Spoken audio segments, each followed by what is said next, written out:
उड़ीसा के पुरी में स्थित भगवान जगन्नाथ मंदिर के शिखर पर लगा झंडा हर दिन बदला जाता है। ऐसा करने के पीछे कई मान्यताएं हैं। झंडे को भगवान जगन्नाथ का प्रतीक माना जाता है। नया झंडा फहराना भगवान के प्रति सम्मान और भक्ति का प्रतीक है। ऐसा माना जाता है कि पुराना झंडा नकारात्मक ऊर्जा को सोख लेता है, इसलिए इसे बदलकर नया झंडा लगा दिया जाता है। मान्यता है कि अगर एक दिन के लिए भी झंडा नहीं बदला गया तो मंदिर 18 साल के लिए बंद हो जाएगा। इस काम का जिम्मा चोला परिवार संभालता है और यह परंपरा 800 वर्षों से चली आ रही है। इस परंपरा के संबंध में पेप्टिक के संवाददाता रोहित पाठक ने जगन्नाथ मंदिर के सेवकों से बात की। इस बातचीत के दौरान उन्होंने बताया कि आखिर मंदिर में झंडा बदलने की क्या परंपरा है। जय जगन्नाथ में महाप्रभु श्री जगन्नाथ जी का एक छोटा सा सेवक जो महाप्रभु जगन्नाथ जी का नित्य ध्वजा परिवर्तन और महाप्रभु गरुड़ महाराज जी का सेवा अति और भी बहुत प्रकार का सेवा श्री जगन्नाथ जी मुझको अर्पण किए हैं, वो भलीभांति और निष्ठा स्वरूप से मैं करता हूँ। कितने वर्षों से ये सेवा आप लोग कर रहे हो, क्या रहता है इसका टाइमिंग और कैसे करते हैं? देखिए, महाप्रभु जगन्नाथ जी के सेवा का निर्दिष्ट समय रहती है और समय जो सर्दी के समय में 4 बजे होता है और गर्मी के समय में 5 बजे होता है और 6 महीना ये सेवा रहता है 4 या 5 समय। और निश्चित से भक्त लोग जो आएंगे तो 4 बजे सर्दी के समय में 4 बजे आके दर्शन कर सकते हैं परिवर्तन। कितने वर्षों से कर रहे हैं? हमने सुना है कि आपकी पीढ़ी दर पीढ़ी चला रहा है, और क्या इतिहास है इसके? जी, बड़ी यहाँ पर जितने भी सेवक लोग होते हैं, जितने भी सेवा करने के लिए महाप्रभु जी स्वयं रखे हैं, वो पीढ़ी पर पीढ़ी आज तक करके आए हैं, मतलब कर रहे हैं। और ये ध्वजा का महत्व इतना है, इस तरह थोड़ा सा छोटे से शब्द में मैं बता देता हूँ, नहीं तो बहुत महान कथा है। प्रत्येक मंदिर का और प्रत्येक ध्वजा का बहुत विशेष महत्व रहता है। हमारे यहाँ पर जगन्नाथ जी के ध्वजा का नाम पतित पावन ध्वजा है। यानी पतित यानी जितने भी पतित हैं, जो महाप्रभु जगन्नाथ जी को जो भी दर्शन नहीं कर सकते, जितने भी पतित हैं, वो पतित को उद्धार करने के लिए महाप्रभु श्री जगन्नाथ जी यहाँ पर बैठे हैं।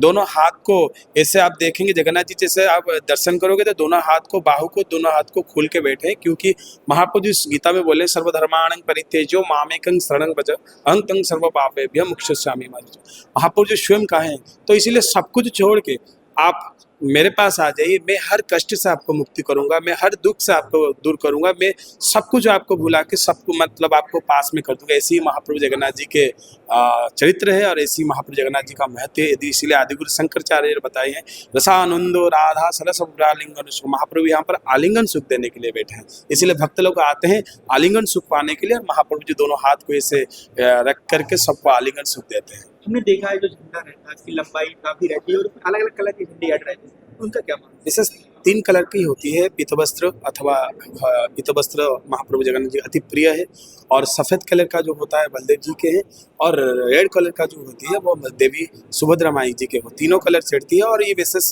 लंबाई 20 साल या 30 साल से पहले महाप्रभु जगन्नाथ जी का 108 हाथ का झंडा चढ़ता था। इसीलिए पुलिस जो डिपार्टमेंट है वो बोले कि मंदिर बहुत पुराना मंदिर है और इतना बड़ा ध्वजा नहीं उड़ना चाहिए, और मंदिर का सुरक्षा का मामला है, तो इसीलिए अभी छोटा किया गया है। अभी 14 हाथ का विशेष रहता है। और कहा जाता है कि ध्वजा जो भी कोई दर्शन करते हैं और जो भी कोई चढ़ाते हैं या जो भी कोई परिवर्तन का दर्शन करते हैं, महाप्रभु जी विशेष आशीर्वाद और विशेष अनुकंपा उनके ऊपर रखते हैं। झंडा कहाँ से आप लोग बनवाते हैं? कोई विशेष व्यक्ति बना रहा है या फिर आप कहीं बाहर नहीं, यहाँ पर सब लोग अलग अलग सेवा में रहते हैं। ध्वजा का जो बनाते हैं वो दर्जी कहा जाता है, जो सिलाई जो दर्जी कहा जाता है, वो जगन्नाथ जी के लिए ध्वजा सिलाते हैं और वो लेके भक्त लोग खरीद के लेते हैं और हमको देते हैं, और हम महाप्रभु जगन्नाथ जी को मस्तक को ऊपर में चढ़ाते हैं। और ध्वजा कहने से थोड़ा बहुत दिक्कत आएगी, क्योंकि मगर ध्वजा नहीं है, ये प्रत्येक भक्त का स्नेह है, प्रत्येक भक्त का श्रद्धा है, और सनातनियों का अहंकार, सनातनियों का विश्वास है। हमने सुना है कि ये किसकी कहानी हमने सुनी है, पढ़ी है कि अगर आप प्रतिदिन जिस दिन झंडा नहीं चढ़ाएंगे तो उसके बाद पट बंद हो जाएगी। क्या ऐसी कहानी है? देखिए, वो सोशल मीडिया में बहुत सारा बात मतलब मिक्स करके बताते हैं। यहाँ प्रत्येक सेवा श्री जगन्नाथ जी के जो महाप्रभु जगन्नाथ जी के लिए अर्पण होती है, प्रत्येक दिन होता है। कभी भी कोई भी सभा एक दिन के लिए जो बंद हो जाते हैं तो 12 साल के लिए बंद हो जाता है। कोई भी भक्त ऐसे नहीं चाहेंगे कि मेरा स्वामी, मेरा आराध्य, मेरा ठाकुर जी 12 साल तक सेवा से विच्छिन्न रहे। इसलिए हम मरते दम तक मतलब हमारा सारा जीवन भी ऐसे चला जाए, ऐसे कोई कुछ ऐसे नहीं करेंगे जो महाप्रभु जगन्नाथ जी का ही। इसीलिए प्रत्येक दिन चाहे बारिश हो, चाहे तूफान हो, चाहे जो भी कुछ हो, मतलब ये प्राण जाए मगर रामचंद्र का जो प्राण जाए मगर वचन ना जाए, इसीलिए हमारा वचन, हमारा प्राण सब जगन्नाथ जी के अर्पण है श्रद्धा में।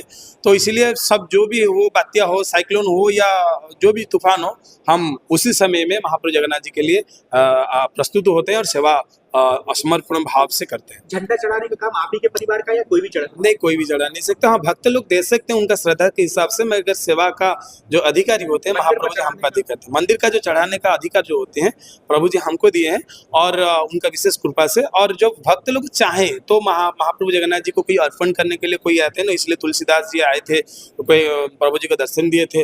और अभी जो संत कबीर भी आए थे, वो भी बोले थे, नील चक्र पे ध्वजा विराजे, मस्तक सोजे हीरा, ठाकुर आगे दासी नाचे, गाय दास कबीरा, ठाकुर भले विराजो जी उड़ीसा जगन्नाथपुरी में।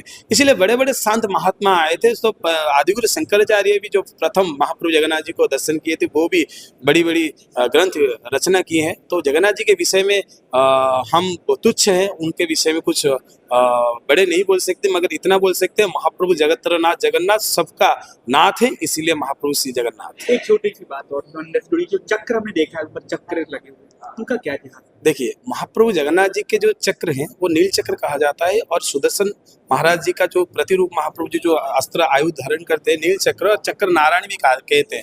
वो चक्र नारायण क्या होते हैं ना, महाप्रभु जी जगन्नाथ जी का स्वयं प्रतिरूप होते हैं। इसलिए जगन्नाथ जी जब पहुड़ हो जाता है, प्रभु जी सोते हैं, जब भोग लगता है, वो चक्रमौनी, उसको चक्रमौनी कहते हैं। उन चक्रों को भोग लगने से ही महाप्रभु जगन्नाथ जी के भोग का समान होती है। जब महाप्रभु जी सोने का समय में या महाप्रभु जी का विश्राम के समय में ये भोग जब कोई आके लगाते हैं तो चक्रमौनी होता है। जगन्नाथ जी कहा जाता है कि चक्र को, नील चक्र को मतलब समर्पण होने से महाप्रभु जगन्नाथ जी पाते हैं। इसलिए स्वयं महाप्रभु श्री चक्र नारायण, इसीलिए पांचकोशी योजन में आप जब महाप्रभु चक्र नारायण को दर्शन करने से आपको कोटि पुण्य मिलता है। इसीलिए यहाँ पर भी ये कहा गया है, अन्य क्षेत्रे कृतम पापम तीर्थ क्षेत्रे विनिष्यति, तीर्थ क्षेत्रे कृतम पापम वज्रलेप भविष्यति। यहाँ पर आप जब तीर्थ जो जहाँ पर आप पाप करते हो, यहाँ पर जब आएंगे आप, तो आप क्या होता है ना, पाप हटता है। मगर ये धाम में जब आप पाप करोगे कटता नहीं। ये वज्र के हिसाब से धर्म के स्थली में जब आप पाप करोगे, जाना अंजन वज्र के हिसाब से महाप्रभु इतना दयालु है, वो उसका भी निवारण किए गए हैं कि इसलिए ये भी कहा गया है कि तीर्थ क्षेत्रे कृतम पापम सिंधु तीरे विनिष्यति, सिंधु तीरे कृतम पापम सिंधु स्नाने विनिष्यति। इसलिए यहाँ पर तीर्थराज महोदधि में निवास महाप्रभु श्री जगन्नाथ जी नीलाद्रि अंदर महाप्रभु विराजमान है। उनका ससुर तीर्थराज में आप स्नान करके जगन्नाथ जी को आप जब दर्शन करोगे कोटि पुण्य मिलेगा, प्रत्येक पाप आपका हटेगा और महाप्रभु जी वैकुंठ गामिन करे। अभी महाराज जी बोले ऊपर ना, ये गारंटी है। जब जगन्नाथ जी को जब ज्येष्ठ आषाढ़ ज्येष्ठ स्नान पूर्णिमा में आप जगन्नाथ जी को दर्शन करेंगे, स्वयं महाप्रभु जी बोले हैं, तो उसी हिसाब से आप जब सेवा करोगे, उसी हिसाब से आप श्रद्धा करोगे, उसी हिसाब से आप महाप्रभु जगन्नाथ जी को विश्वास करोगे, कोई शंका नहीं लाके, तो महाप्रभु जी आपको मुक्ति प्रदान करते। इस क्षेत्र का महिमा इतना बड़ी है।